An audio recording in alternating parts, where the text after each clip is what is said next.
الحمد لله، والصلاة والسلام على مولانا رسول الله وآله وصحبه. شعبي العزيز، نحتفل اليوم بكامل الاعتزاز والارتياح بالذكرى 27 لاعتلائنا العرش.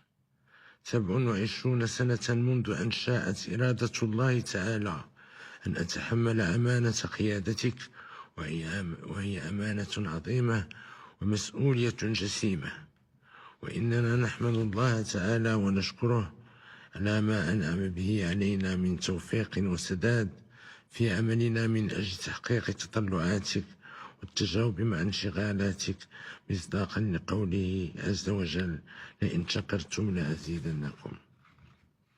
كما أنني لم أبحث يوما عن مجد شخصي أو عن الاعتراف بدور ريادي على المستوى القاري أو الدولي، بل كل ما يهمني هو النهوض بأمانة خدمتك وتمكين جميع المغاربة من شروط العيش الحر الكريم. واليوم، ومن خلال إلقاء نظرة على ما حققناه سويا، يخالجني مزيج من مشاعر الاعتزاز بالمكاسب المحققة والتفاؤل بالمستقبل. إن الأمر لا يتعلق هنا بمجرد إحساس بالرضا عن الذات، وإنما هو شعور إيجابي بالثقة والطمأنينة يعطينا القوة والحافز على مواصلة الجهود. وكل ما تحقق لم يكن وليد الصدفة، بل ثمرة توجه استراتيجي واضح ومذهب في الحكم يقوم على المبادرة والمتابعة الدقيقة والنقد الذاتي البناء والتطلع إلى المستقبل بكل عزم وروح إيجابية. شعبي العزيز، إننا نعيش اليوم مرحلة فاصلة في المسار التنموي ببلادنا، حيث يجب أن تسود روح الثقة والتفاؤل على خطابات اليأس والإحباط. وإن أكثر ما يبعث على الفخر والاعتزاز وما ينعم به المغرب من أمن واستقرار، وما يتميز به عمل مؤسسات الدولة من نجاعة وفعالية. ففي محيط إقليمي ودولي مطبوع بكثرة التقلبات والاضطرابات، يشكل الاستقرار السياسي والمؤسسي عملة نادرة لا تقدر بأي ثمن. فالاستقرار اليوم هو العامل الأساسي في معادلة التنمية، وهو الرأسمال الاستراتيجي الذي يعتز به المغرب. شعبي العزيز، إن المغرب دولة عريقة تستمد قوتها من تقاليدها الراسخة كدولة أمة، تقوم فيها المؤسسات بدورها في إطار من الانسجام والتكامل. وهذا ما يعطي النجاة اللازمة لعمل الدولة لمواصلة الإنجازات ورفع التحديات رغم الصعوبات والإكراهات، وهو ما أبان عنه المغرب بالتنظيم الجيد للتظاهرات القارية والدولية، مما جعله محط إعجاب وتقدير عبر العالم وأثار غيرة البعض أحيانا. كما برهنت المملكة على قدرة كبيرة في مواجهة الكوارث والأزمات، لا سيما من خلال التدبير الاستباقي للفيضانات التي شهدتها مناطق الغرب والشمال. وبفضل الأمن والاستقرار ونجاعة المؤسسات، تتزايد المؤشرات الإيجابية التي تعرفها مختلف القطاعات، بما يعزز مسار الصعود الاقتصادي ويقوي السيادة الوطنية. فقد بلغت نسبة النمو حوالي 4.9 سنة 2025، ومن المتوقع أن تصل إلى نفس المعدل أو تتجاوزه في 2026. وعلى الصعيد الفلاحي، عرف المغرب تساقطات مطرية مهمة وموسما فلاحيا جيد، مما ساهم في تعزيز الأمر المائي والغذائي.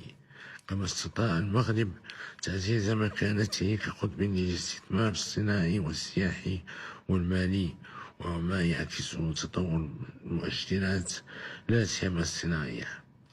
ذلك أن قطاعات السيارات والطيران والطاقة المتجددة والصناعات الغذائية تعد اليوم ركائز أساسية لنسيج الإنتاج الوطني، سواء من حيث جلب الاستثمارات الخارجية أو من حيث خلق الثروات وفرص الشغل.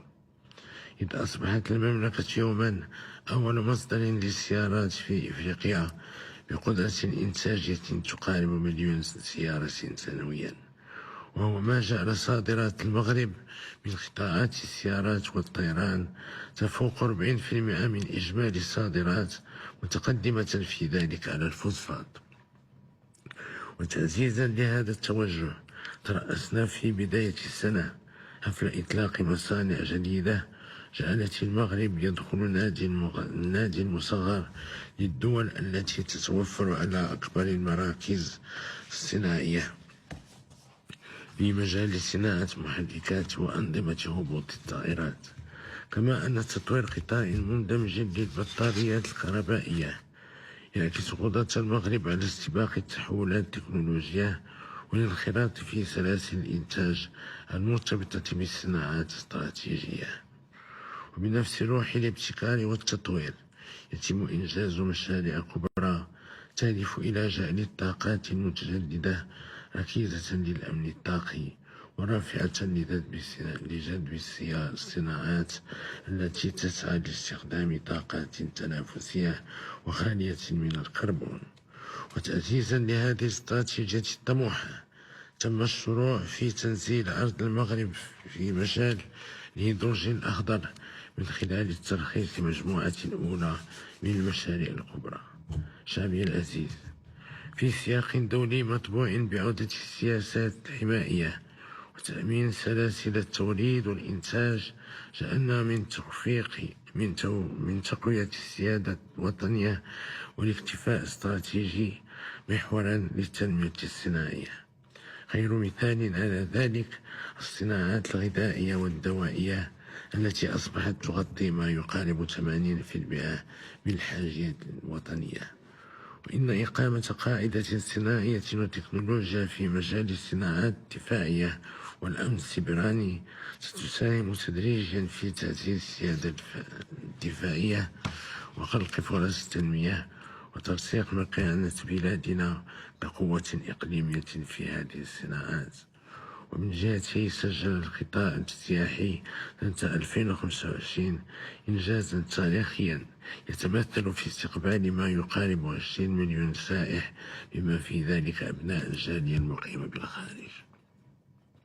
وبموازاة مع النهوض المجالي والاقتصادي نواصل تنزيل العديد من المبادرات وبرامج التنمية البشرية وتأمين الحماية الاجتماعية من أجل تحسين ظروف عيش المغاربة وتحقيق العدالة الاجتماعية والمجالية. وفي هذا الإطار نشدد على ضرورة التنزيل الفعال لبرامج التنمية الترابية المندمجة التي نحرص على أن تشمل كل المناطق والجهات دون استثناء، كما أن مسار التحول الاقتصادي والاجتماعي يتطلب موارد تمويلية غير مسبوقة يتعين تعبئة الجزء الأكبر منها عبر التمويل الداخلي. لذا نهيب بالقطاع المالي الوطني لمواصلة العمل على مواكبة الاستثمار والمشاريع الكبرى وعلى إحداث نقلة نوعية في توسيع الولوج للتمويلات البنكية وغير البنكية الموجهة للمقاولات الصغيرة والمتوسطة وللابتكار والتصنيع والتصدير. وإننا نتطلع إلى أن ينكب القطاع المالي على فتح آفاق أوسع وأكثر ابتكارا، بما يضمن التعبئة المثلى للادخار الوطني لا سيما المؤسسات وإنعاش الأسواق المالية لتسريع الدينامية التنموية للمغرب الصاعد. شعبي العزيز، لقد تمكنا بعون الله وتوفيقه من ترسيخ مكانة المغرب كفاعل دولي موثوق ومحترم ومسموع، فالمغرب اليوم أصبح فاعلا اقتصاديا مهما وشريكا مطلوب في إطار شراكات جديدة ومتوازنة متوجهة نحو المستقبل، وهو ما مكنه أن يسائل بكل ثقة ووضوح جميع شركائه وأن يطرح عروض شراكات بناءة ومبادرات تعاون واعدة بخصوص مختلف القضايا الثنائية والدولية الكبرى، كما اختار بكل التزام ومسؤولية تنويع شراكاته بما يساهم في تعزيز قدرات بلادنا والرفع قيمتها في مختلف المجالات. شعبي العزيز، إن المكاسب الاقتصادية والاجتماعية التي تم تحقيقها تتجاوز الزمن الحكومي والبرلماني، فهي نتيجة سنوات متوالية من التراكمات الإيجابية، وذلك بفضل التوجه الاستراتيجي وصواب الاختيارات الكبرى لبلادنا. وإننا نتطلع بعد الانتخابات التشريعية المقبلة وانبثاق حكومة جديدة لإطلاق دورة جديدة في مسارنا التنموي شعارها تحسين المكاسب ومواصلة المشاريع والإصلاحات الكبرى. شعبي العزيز، نقتني من مناسبة الاحتفال بعيد العرش المجيد لنجدد التعبير عن اعتزازنا وتقديرنا لكل مكونات قواتنا المسلحة الملكية والدرك الملكي والإدارة الترابية والأمن الوطني والقوات المساعدة والوقاية المدنية على تجندهم الدائم تحت قيادتنا للدفاع عن وحدة الوطن وأمنه واستقراره. كما نستحضر بكل خشوع الأرواح الطاهرة لشهداء المغرب الأبرار، وفي مقدمتهم جدنا ووالدنا المنى أمان جلالة الملكين محمد الخامس والحسن الثاني أكرم الله مثواهما. قال تعالى: إن الله لا يضيع أجر المحسنين. صدق الله العظيم. والسلام عليكم ورحمة الله.